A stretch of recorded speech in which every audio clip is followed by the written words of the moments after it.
Me personally, what I do is I try to find. I'm not gonna say a routine because you don't want to it's easy to just be doing something, just praying because that's what I'm supposed to do, So I try not to say routine, but what I personally do is. Welcome to the talk show, where we're kicking it and having fun on inspirational radio. The talk show, kicking it and having fun. So turn your radio up. I treat God as my friend, so I communicate with Him all throughout the day. I make room for Him. Mm-hmm. I have to slow the cadence down of my day. I'm a busy person. I'm a busy woman. I'm over here.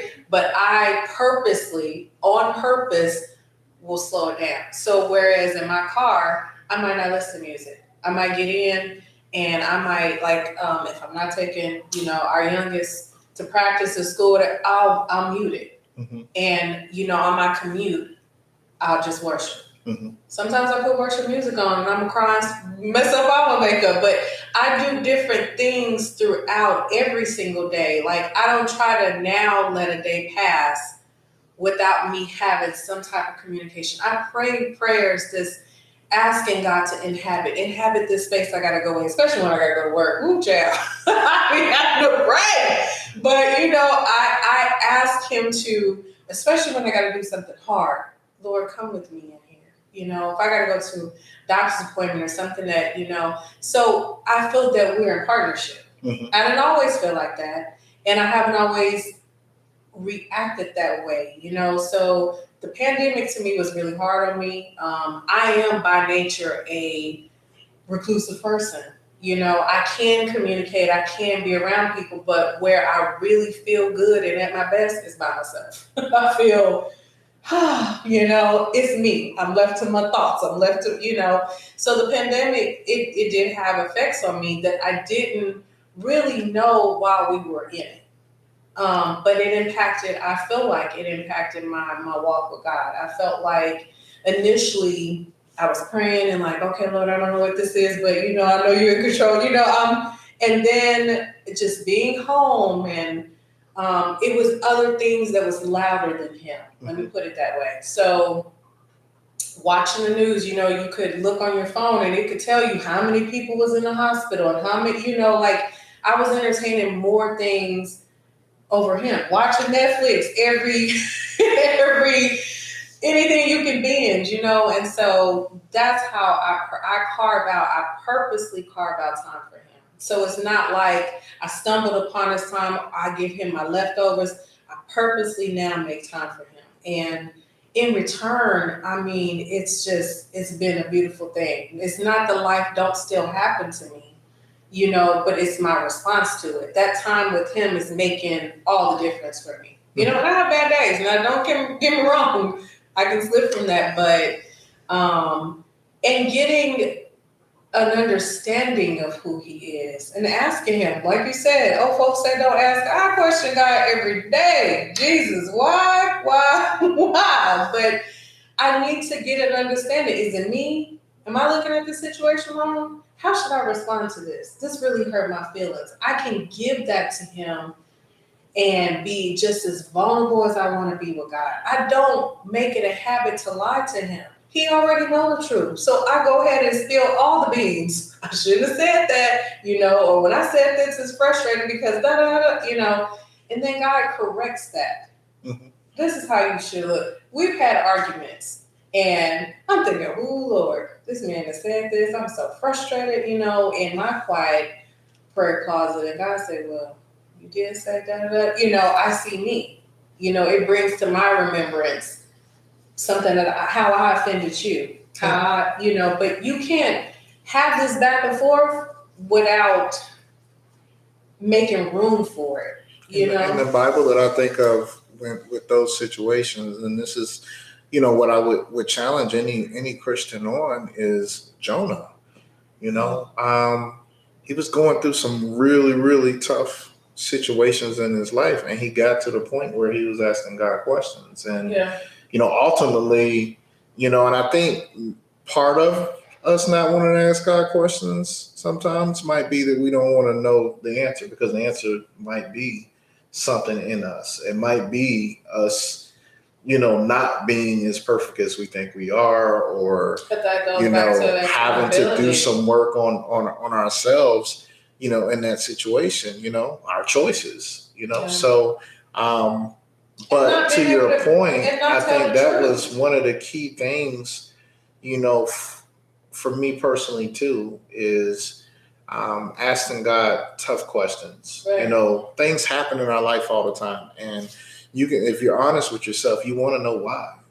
People are hurt. People hurt you, and you don't have the explanation of it, and no one can really give you an explanation of it. Sometimes those people aren't even in your life anymore. They're not even here anymore to answer the question themselves. Right. And all you can really lean on is God when it comes to those type of things. And we started this show off talking about relationships and communication. So right. that's that same process of constantly talking to God, and the more we're talking to him and giving him this tough stuff, the more trust. Like, I trust God so much now.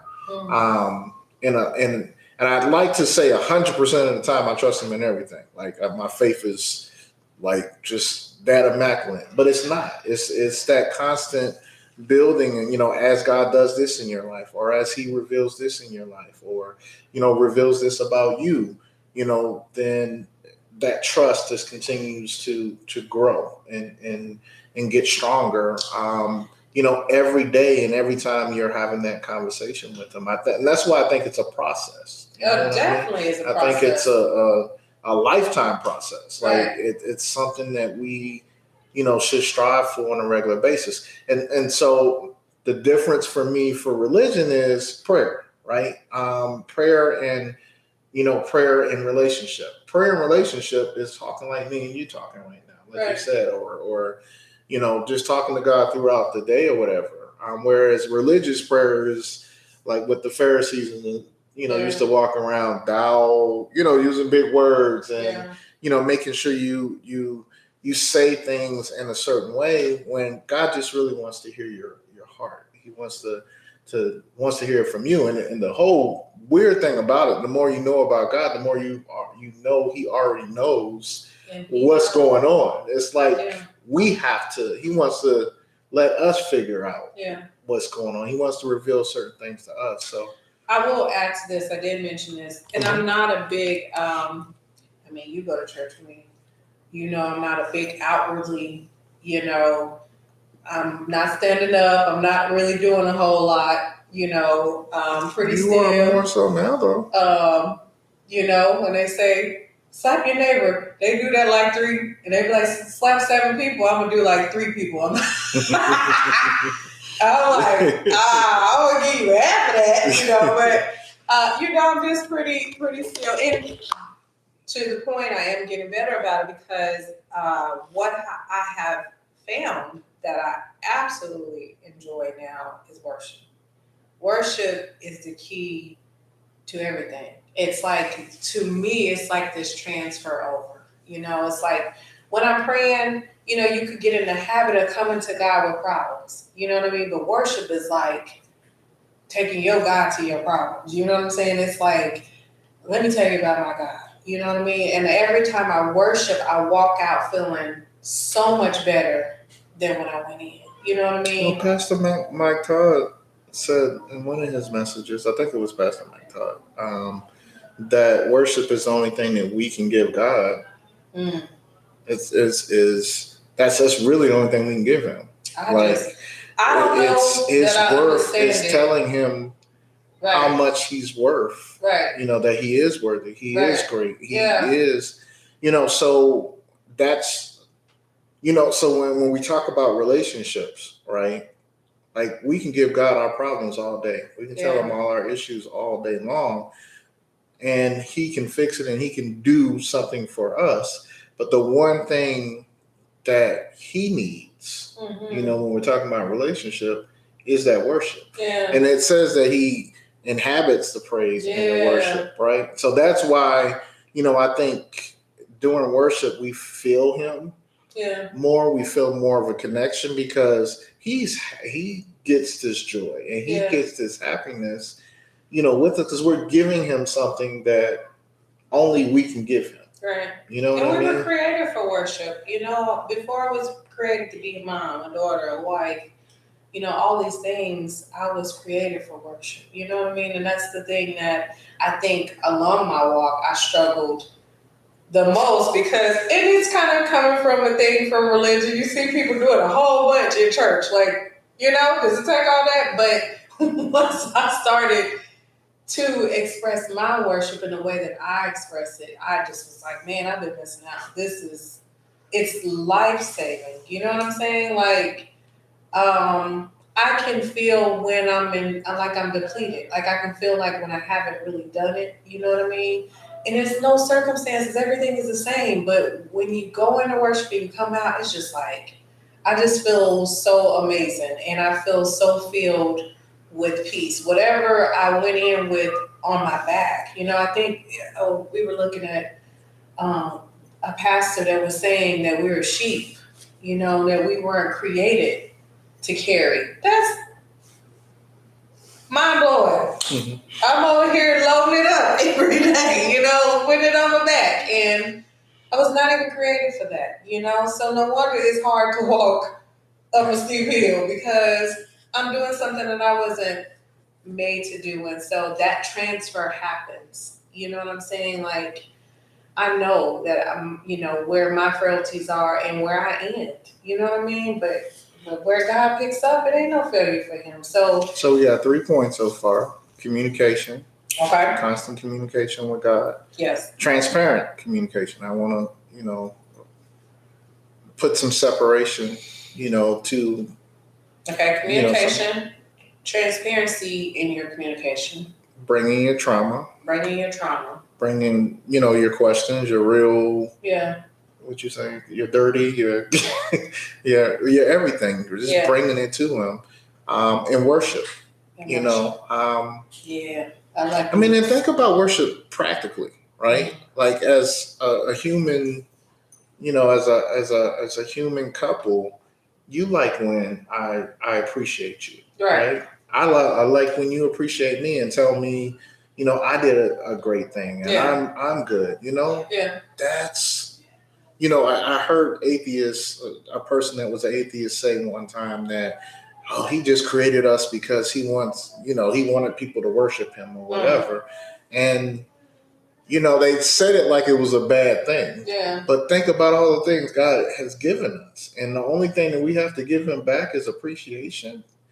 Is to tell him we thank him and we love him and he's worthy. And just because, though, it don't even... That just shows, mentally how that person might even feel about a relationship. Because we are humans that live with condition. So it's hard for us to think of a concept of, we live in supply and demand in everything we do. Mm-hmm. And that's why sometimes, like you mentioned, the trauma, sometimes if we're honest about a situation, we only got into that situation because it yielded something. It might have been and we think God didn't care.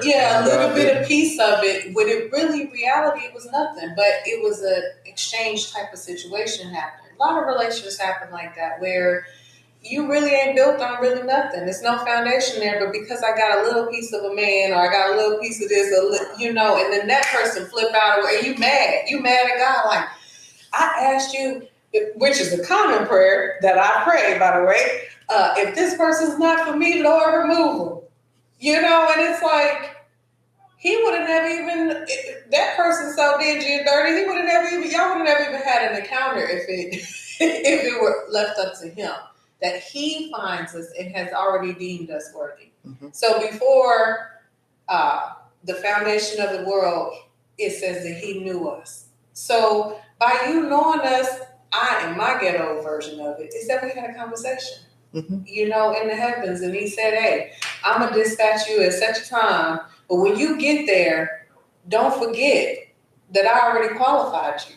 I already called you. So we get here, we go through the same process of being birthed, and all of these life traumas and things are happening to us. And in that process, we forget that we're already qualified. So that leads us to being with people that are lower than the standard that God would have for us. But we're learning through that. You know what I'm saying? So again, I don't know where I was going with this, but anyways, I was thinking about my conversation that I would be having in the heavens. But anyways, I really feel that that accountability of that part of some of the things that we've have experienced and have happened to us. Not everything. Some stuff just ain't even on us. But there's some things where it was on us. Maybe we entertained somebody that we shouldn't entertain. Maybe when you were single and you're in your 20s, people think we've been married forever. We haven't. Welcome to the talk show, where we're kicking it and having fun on inspirational radio. The talk show, kicking it and having fun. So turn your